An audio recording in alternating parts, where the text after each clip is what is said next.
За өсгөө ярээрээ. Би ингээд нэгдүгээр тойргоос сонгогдсон байгаа. Тэгээд ингээ хүмүүс ингээд амар ингээд чип ингээд made in China яаж улсын төсөв аваад байгаа юм бэ?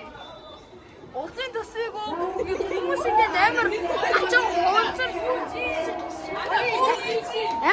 ачаан хуунцар саунд ингээд юу яадаг вэ? Ингээ осоодаг байхгүй юу? Тэгээ би энэ таа гүүний чинь төсвийг чи авангуудаа, татварыг чи авангуудаа гүүнийгээрээ бетон саваар сольж өгөөд тэгвэл ингээ хүмүүс гэрүүл мэдтэн дуртаахгүй юу?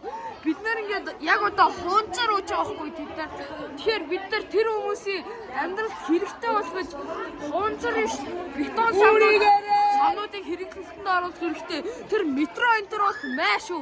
Зүгээр бетон савнуудаа ихлээр хэрэглэж эхэлцгээе. Залуусаа.